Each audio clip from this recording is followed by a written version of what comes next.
કરુણાના મહાસાગર એવા તથાગત ગૌતમ બુદ્ધની મારો વંદન. ભારત રત્ન બોધિસત્વ ડૉક્ટર બાબા સાહેબ આંબેડકર એમને મારું વંદન.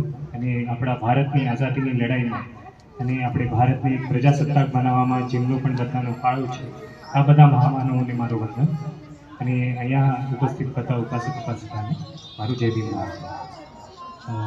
આજે આપણે જે રીતે પૂનાભાઈને આપણે કીધું કે 76મો આપણો પ્રજાસત્તાક દિવસ જે છે આજે મનાવીએ છીએ આપણે. અને પ્રજાસત્તાક આપણે એટલા માટે બન્યા કેમ કે આપણા જે પ્રથમ નાગરિક છે ભારતના, એ કોઈ રાજા નથી કે કોઈ નિયુક્ત કેલા માણસ નથી, તો એમને આપણે ચૂનીએ છીએ. એટલા માટે આપણે જે છે પ્રજાસત્તાક છે, આપણો પ્રજા જે છે એમની આપણી સત્તા છે. તો એ પ્રજાસત્તાક આપણે એટલા માટે બન્યા કેમ કે આપણું સંવિધાન જે છે એમને આપણે કઈ હક અધિકારો, આપણે જે ભારતના નાગરિકો છે એમના મુજબ આપણે કઈ હક અને અધિકારો આપ્યા છે અને કઈ જવાબદારીઓ પણ આપ્યા છે. તો એ ભારતનું જે સંવિધાન જે હતું એ આજના દિવસે પૂરી તરીકે લાગુ કરવામાં આવ્યું 26 જાન્યુઆરી 1950. પણ એ ભારતનું જે સંવિધાન જે છે એ કોઈ પણ દેશનું લિખિત સૌથી લાંબુ સંવિધાન જેમને ગણાય છે. એ લખવામાં અને એ બનાવવામાં પણ ઘણા લોકોનો ફાળો હોય. તો એમની જે પ્રોસેસ છે, આપણે કહીએ કે જે ભારતનું જે સંવિધાન બન્યું એ ભારતનું સંવિધાન બનાવવા માટે પણ એક ભારતનું જે સંવિધાન બન્યું એ સંવિધાન બનાવવા માટે પણ એક સંવિધાન સભા જે છે એમની ચૂંટણી કરવામાં આવી હતી. અને એમના માટે 1946માં એ ઇલેક્શન થયા હતા પ્રાંતોમાં, અને એ ઇલેક્શનની અંદર જે લોકો ચૂંટીને આવ્યા હતા એ લોકોને સંવિધાન સભાની ચૂંટણી કરી હતી.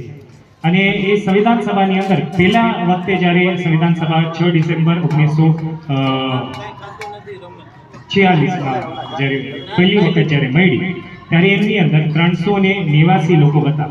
પણ આપણે ખબર છે કે 1947ની અંદર પાકિસ્તાન બનશે એવી ઘોષણા કરવામાં આવી હતી, અને એના વજહથી ઘણા લોકો જે હતા સંવિધાન સભામાંથી પાકિસ્તાનમાં ચાલ્યા ગયા. અને એના વજહથી જ્યારે 14 ઓગસ્ટ 1947ની અંદર જ્યારે પાછા આપણે સંવિધાન સભા, ભારતની સંવિધાન સભા જ્યારે પાછા મળી ત્યારે એમના અંદર ખાલી 299 લોકો હતા.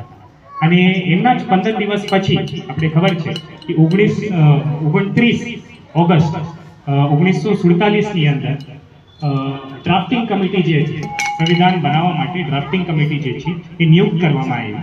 અને એ ડ્રાફ્ટિંગ કમિટીના ચેરમેન જે છે એમને ડૉક્ટર બાબા સાહેબ આંબેડકર જે છે એમને નિયુક્ત કરવામાં આવ્યા. અને એમના પછી આપણે જોઈએ છીએ કે આપણું પૂરું ભારતનું જે સંવિધાન બન્યું એમાંથી 165 દિવસ જે છે એ એમના સંવિધાન સભાના સેશન ચાલ્યા. અને 114 દિવસ માટે આપણું જે સંવિધાન છે એના ઉપર ચર્ચા થઈ.